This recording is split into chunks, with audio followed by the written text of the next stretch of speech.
Do you dabble in quilt making? Or are you curious about giving it a go someday? Well, this episode is packed full of amazing tips submitted by Check Your Thread listeners on how to do so more sustainably, so you can get maximum enjoyment from the process and finished item, whilst knowing that the negative impact it had on the environment is just about as low as it could get. Please stick around a couple of minutes and we'll get into the tips. Welcome to Check Your Thread, the podcast that will help you sew more sustainably. My name's Zoe and I'm obsessed with sewing. I've been blogging about it for over 16 years and I'm the creator and host of the popular handmade wardrobe challenge, Me Made May. But, like many people, I've become increasingly concerned about the climate crisis, and I'm looking at the way that my lifestyle contributes to it. So in this podcast, I'll be nerding out about making clothes and quilts, whilst exploring how to minimise the negative impact that it may have. I really hope you'll join me in this journey. Hi lovely listener! How have you been since the last episode? Thank you for choosing to hit play on this one. Have you had any sustainability wins over the last week? I've got a couple that I managed that I'd like to share with you. So the first one is about World Book Day, which was last Thursday. And the way that my kids' school celebrates it is by getting the kids to dress up as a character from a book. I have many conflicting feelings about this that I posted about on Instagram, but all that aside, the win was that we managed to put together 2 costumes that the kids were excited to wear without buying anything new. My son wanted to be Pig from the Bunny vs. Monkey comic books. For that, I found a pink sweatshirt that I stitched a circle of white bedsheet onto for the belly and to obscure the logo. I couldn't find any pink bottoms, but I did find a large men's t-shirt from a charity shop that was plain on the reverse. So I made him some joggers from that he can then wear as pyjama bottoms going forward. And we made a mask by painting onto a bit of cardboard that we harvested from a takeaway pizza box. And we taped that to a wooden spatula so that he could hold it. And my daughter wanted to be a character from the Tea Dragon Society graphic novel series. We managed to put together an outfit from a thrifted dress and a thrifted hand-knitted vest and a shirt that she already owned. And she made her own horns and ears out of felt and card and a headband, all of which she already had. So if you had to rustle together an outfit for World Book Day, then I doff my cap to you, whether you had to purchase new materials or not. And my second sustainability win that I want to share with you is the culmination of a long-term goal to get my money out of HSBC, which is the bank that I've been with since I was 16 and is known to be one of the worst for funding fossil fuel initiatives.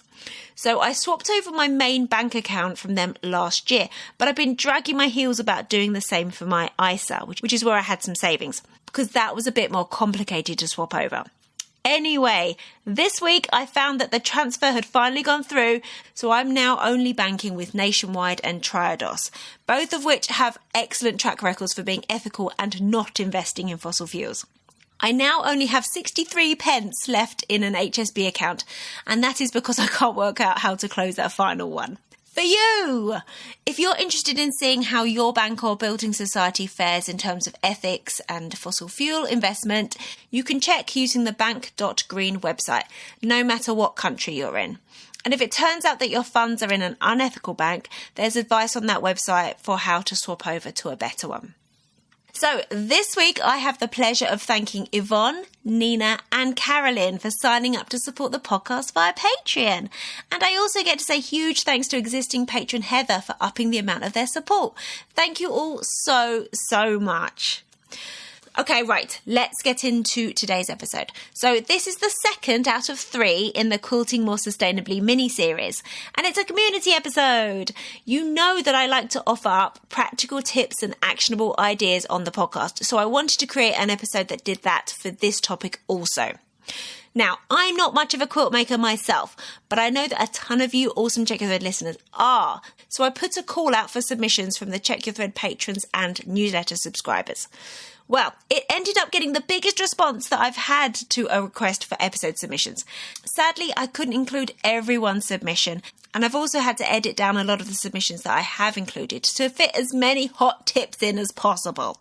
So huge thanks to everyone who sent me a submission, and I'm super grateful to everyone, and apologies to those who I couldn't squeeze into this one. So, Be warned, the tips and ideas come thick and fast in this episode, so you might want to listen to it a couple of times if you might get distracted the first time round. And please, please do share this episode with anyone you know who has expressed interest in quilt making. And when you have time, make sure you go to the show notes for this episode on the website checkyourthread.com.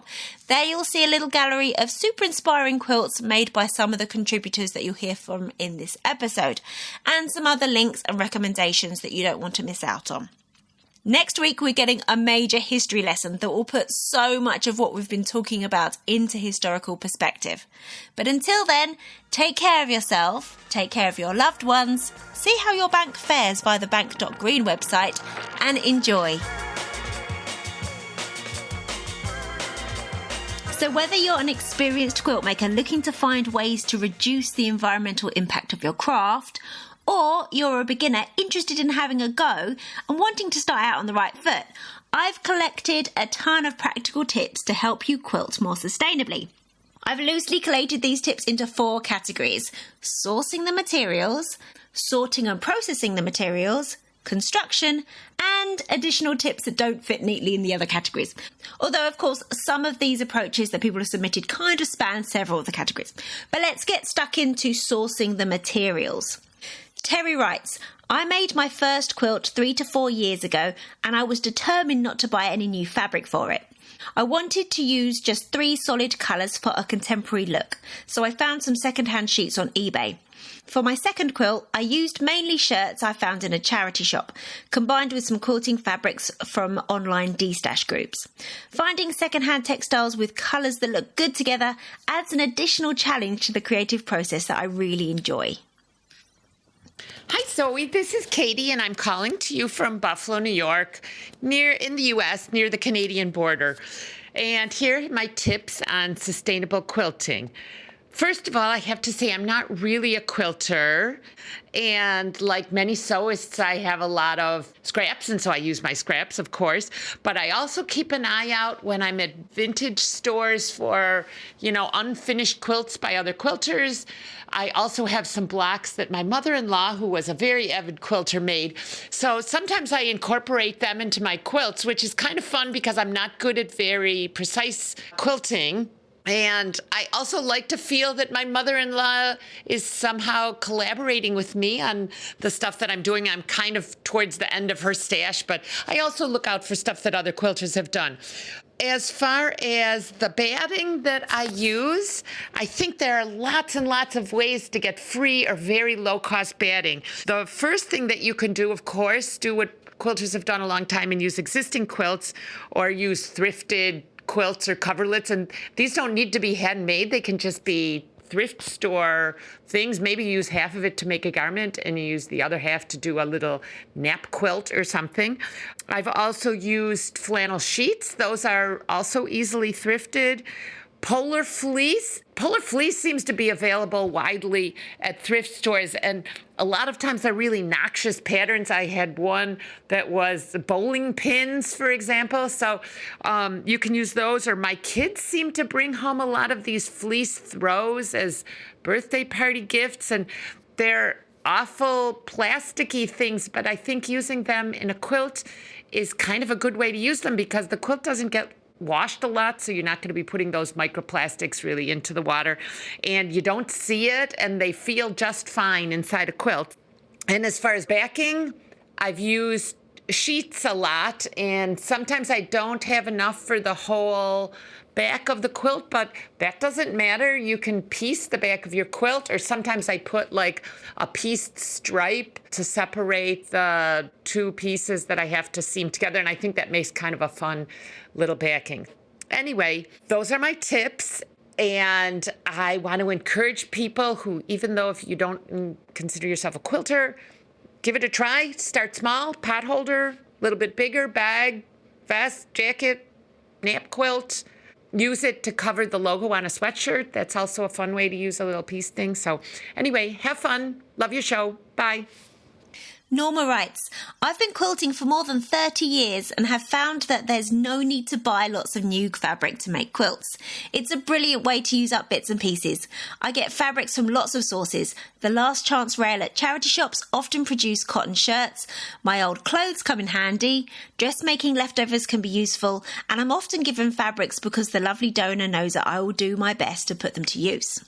You can ask around if you're looking for a particular colour. Sewers often have scrap fabric that they're not going to use. I make quilts from all sorts of fabrics: linen, wool, silk, old jeans, corduroy. I don't usually mix them though. Fabric needs to be a similar weight and have the same laundry requirements. My advice is to start small. A bag or cushion maybe. They're good for practising the techniques without risking too much precious fabric. Hello, Zoe and the listeners of Check Your Thread. Really enjoying the podcast. I am Hannah. I'm from Stitching Kitchen and run a sewing and craft studio in Northamptonshire. I love quilting, and I particularly love using used textiles in my quilts because I think all textiles have a story behind them, and being able to use pre-loved fabric in my quilts is really important to me, even though it makes the process a little bit more tricky than working with virgin quilting cotton. I often start with a loved garment or cherished garment and then find other bits of fabric in my stash of all types, really, which complement it. And where in the past I've had something where there's nothing of the right colour in my stash, I actually go to the effort of getting some old curtain liner and printing it up using my Indian blocks to create some other patterned fabrics to go in the quilt. And I really enjoyed making one which is based around one of my dad's old shirts, and it was put into the sustainable category at the Festival of Quilts a couple of years ago. If you get a chance to go to Birmingham in August to Festival of Quilts, check out the sustainable quilts. They are awesome, and I think it just shows what you can do with some old shirts which make perfect quilting cotton as far as I'm concerned. Hi Zoe, this is Kathryn. I have made quite a few quilts from scraps of fabric left over from dressmaking, so I never really wanted to make quilts. I just wanted to make sure my scraps weren't being thrown away. Yeah, I came at it from the other direction. So my tips would be, there's no need to buy fabric to make quilts. In terms of batting can be quite expensive, but you don't need to buy expensive batting at all. You can use other things, so you can just use like an old bath towel I've used before, or like an old blanket or something. Nobody's ever going to see it because it's sandwiched between the layers, so it doesn't really matter what it looks like. And you can even join two pieces together. So a coat I'm making at the moment, which has got a quilted part to it, I just used some leftover like sweatshirting remnants and join them together to kind of make a back to it. Yeah, it doesn't need to be brand new batting or anything. And yeah, in terms of the back of quilts, you can obviously just use like a sheet or whatever. What else? Oh, I'm really into sort of not wasting thread. So when I do English paper piecing, which is the type of patchwork that you do by hand, where you wrap your shaped piece of fabric around a shaped piece of paper and then join the shapes together with little slip stitches. So I do hexagons mostly. You basically wrap the fabric around the piece of paper and then tack it in place. And then once you've joined up all your hexagons, you take out the tacking and take out the paper. And so you end up with lots of hexagonal bits of paper and also lots of pieces of thread which are exactly the right length for tacking a hexagon in place.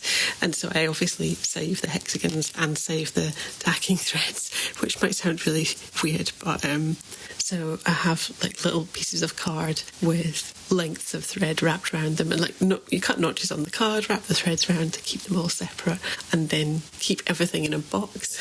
So have a box with like all your hexagons, all your bits of thread, and then you just chuck your fabric scraps in the box as you're going through your life making things. So I have like a big box that I think I had trainers in it. It's kind of nice and sturdy. And then that's quite portable. You can kind of take it with you. Yeah, I'm sure I've told you this stuff before, but I don't really care whether the fabrics are all the same weight and the same behaviour. Like I have, at the moment, I have like linens joined to sweatshirting, joined to bits of cotton lawn, joined to bits of denim and stuff. In terms of like binding the edges at the end, again, you can use anything for binding. You can make your own bias binding. So that's another good use for like nice, particularly cotton lawn is good for making bias binding, I think. And then you just use that to bind it. So I hope this is helpful. See you soon.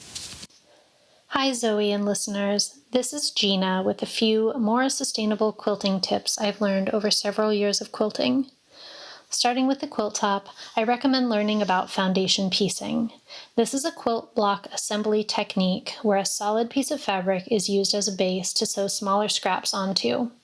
This makes sewing and piecing tiny scraps and assembling the blocks easier.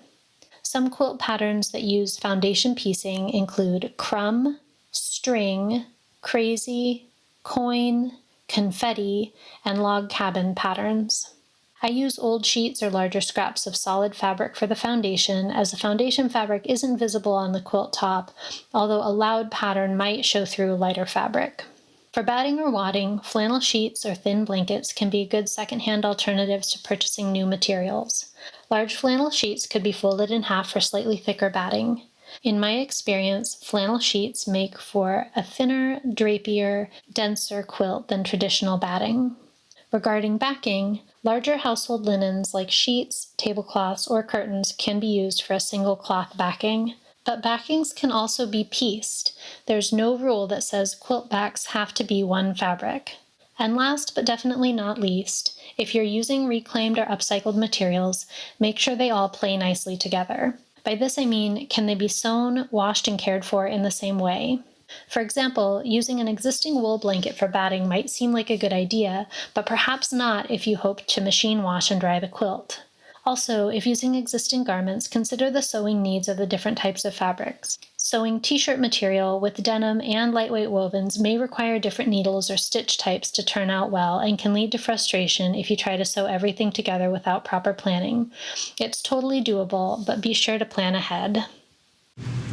My name is Gail, and I'm calling from Houston, Texas, in the United States. I'm a big fan of piecing scraps together into small quilts, some as small as a couple of inches square on up to 3 to 4 feet, like for a baby crib.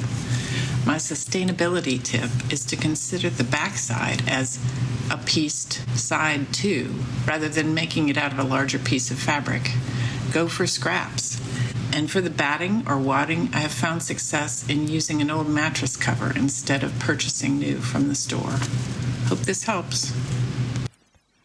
Andrea writes, I never thought I would be a quilter, as I'm not drawn to the ready-made collections of fabrics that are a whole sewing industry in themselves, nor am I interested in creating carefully constructed elaborate designs. But my interest in vintage textiles and a visit to the American Museum in Bath inspired me to start dabbling. For pieced quilt tops, my overarching guide is to collect fabric made from natural fibres, so that when pieced together in your chosen design, they behave nicely together. As for whole cloth quilts, these use just one large piece or a couple of pieces of fabric for the quilt top. If we are thinking about sustainability in terms of practical use of time, this might be the way to go. You don't have to spend ages making a patchwork top. Note to self, try this. A good way to feature a beautiful textile without chopping it up. And binding. I think one of the patrons recently shared some binding they had pieced together from scraps. Ideal again for binding in quilts, although there are other methods of finishing the edges that don't require binding. If you're going to do this, you need to cut strips at least 7 centimetres wide for double thickness of binding. No need to cut on the bias though. Right, so now we've heard some great suggestions for what fabrics and materials to use in our quilt making. Let's get into sorting and processing the materials. Hi, my name's Katie, and I live in the U.S. I wanted to share some tips that I've figured out for myself when it comes to quilting more sustainably. I'm in my late 20s, and so I'm at the age where most of my friends are starting to get married, and I decided that if I was going to make everyone a quilt for their wedding, I should do something simple and accessible. And so what I did is I started cutting any quilting fabric scraps that I had into 3.5-inch squares, and I happened to have a decent amount of black and gray, and then I started picking up fat quarters that were other people's scraps and cutting them into 3.5-inch squares and creating sort of a mix between an I Spy quilt and a picnic blanket quilt, using all of these 3.5-inch squares that I'd cut from scraps. Another tip that I have is similar to a tip that Zoe has shared for sewing garments, which is don't always believe the requirements that are listed or the cutting guide listed. Be creative and try and find your own. For example, I'm working on a quilt that asks you to cut width of fabric strips and then subcut those strips. More often than not, I've found that I've been able to cut less than the number of strips that they want you to cut to begin with and find a smarter way to subcut to better use the fabric. Thanks for making this episode, Zoe, and I hope this helps. Hi Zoe, it's Katrina here. I do a lot of quilting. It's actually one of the first loves of sewing I've ever had. The way I do it the most sustainably is any remnants of anything that I've ever made will go into a scrap bag, and from the scrap bag I then try and sew the bits of fabric together, and that ends up making up a scrappy quilt. Good luck to everybody who's making quilts. Louise writes, I've fallen down so many YouTube patchwork and quilting rabbit holes.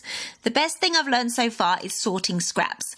Someone made a video sorting her quilting scraps into the different sizes and shapes she commonly uses. As I don't quilt, all of my cotton scraps are odd shapes from bag making, dressmaking and home decor, I decided that I would cut 2.5-inch strips. But since then, I'm also making scrappy 5-inch blocks from the offcuts and hopefully using tiny offcuts from this to bond to fusible fleece to make pouches. You can get so much free fabric from waste. Laurel from California writes, traditionally, quilting was an art form born out of necessity. I save all my quilting scraps 1.5 inches or 4 centimetres or larger. You can decide what is the smallest scrap you're willing to piece. In 2 bins, one for warm colours, yellows, oranges, reds, and one for cool colours, blues and greens. Purples sometimes end up with warm colours. Even when choosing a pattern which uses larger shapes, those shapes can always be made up by piecing smaller scraps of fabric in a similar colour. If you don't want a quilt to look too scrappy, don't piece all of the larger desired shapes. One can choose to piece just one of the coloured shapes in the pattern. I find that the additional piecing adds more depth to your final quilt. Hi Zoe, it's Kat from Victoria in Canada. I have been trying to incorporate more low-waste techniques into my sewing projects lately. So a couple of things related to quilting. I have found that when I have leftover scraps of batting, it's super easy to make a larger piece by taking small pieces and zigzagging over the cut. And I've never noticed when I've pieced batting together, if I put it in a quilt, I've never noticed that the batting wasn't one solid piece. So that's really great. I've also done things like I made a quilted jacket and had a ton of scraps left over and managed to make a quilt with a giant star in the middle, completely made with just random shapes and sizes of quilting cotton that formed the star. I think that was from a pattern by Plains and Pine. And then lately I've just been getting into making mini quilts. So quilts that I'm making just as little art pieces.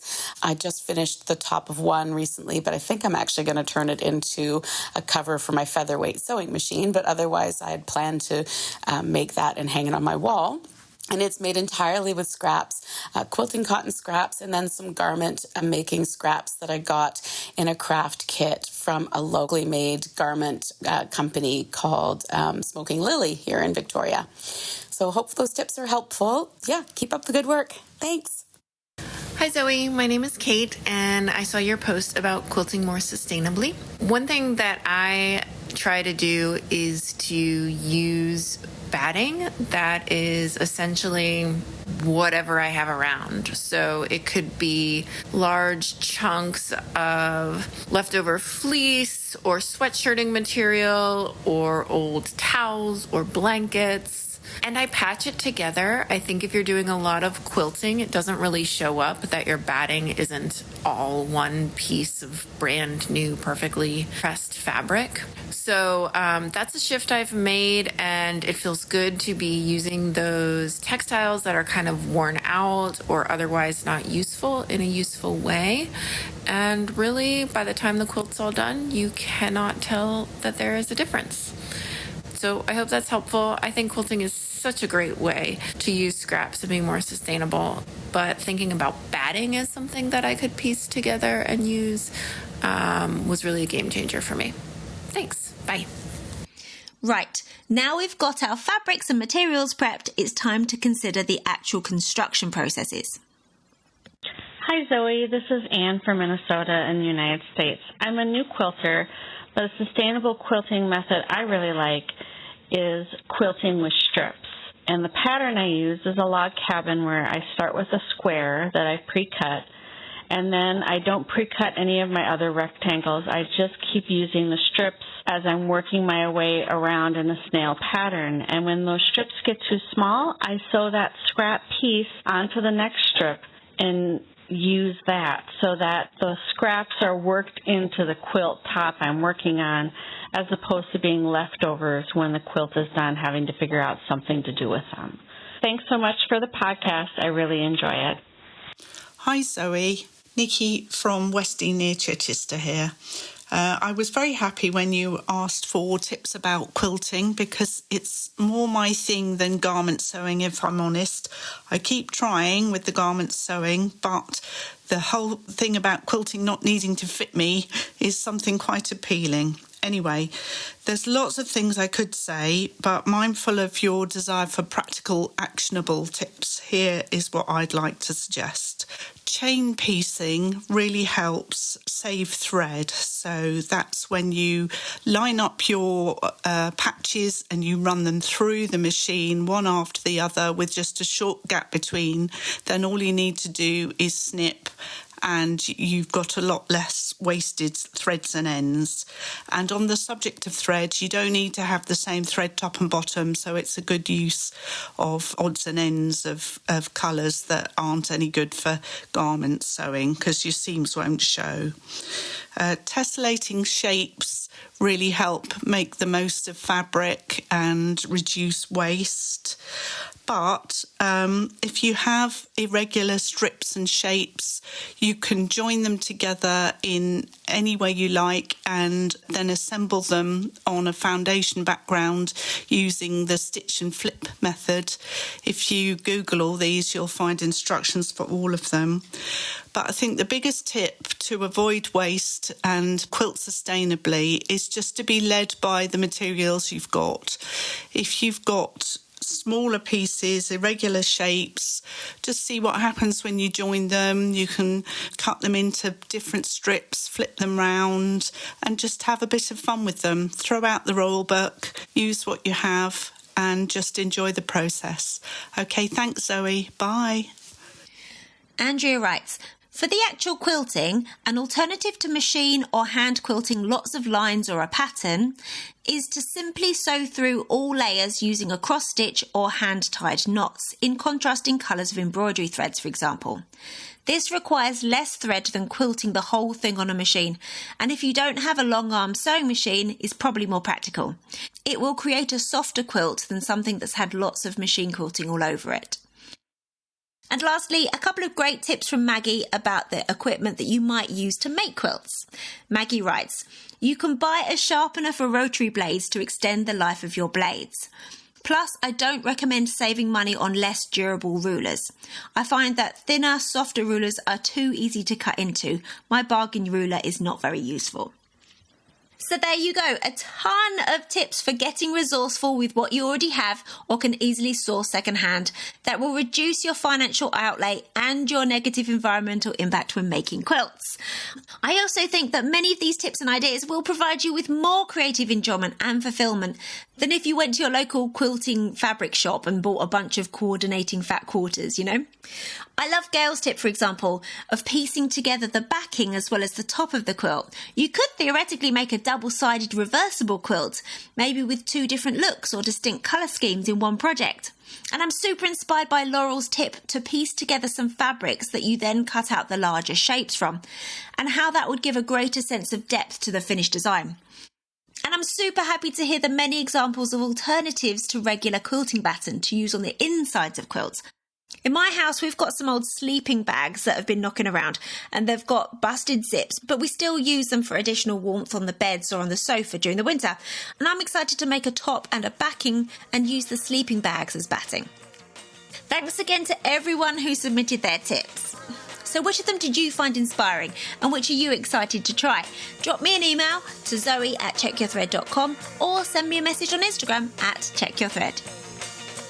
Thanks so much for listening. I really hope you enjoyed this episode and are left feeling inspired. For more info about the podcast, including show notes for this and every episode, head to checkyourthread.com. I'd love to hear from you, so if you have any comments, questions or ideas for future episodes, please get in touch by emailing zoe@checkyourthread.com or find me on Instagram @checkyourthread. Massive thanks to Patrick Potter for production support, to Sylvia Seller for the awesome logo design, and to Simon at Palm Skin Productions for the music. This ad-free podcast would not be possible without listener support, so if you feel you are able, please consider signing up to the Check Your Thread Patreon. For the equivalent of buying me a coffee each month, you'll be making it possible to continue producing regular episodes. Links can be found in the show notes and on the website checkyourthread.com. I hope you'll listen again next week. Until then, take care. Bye!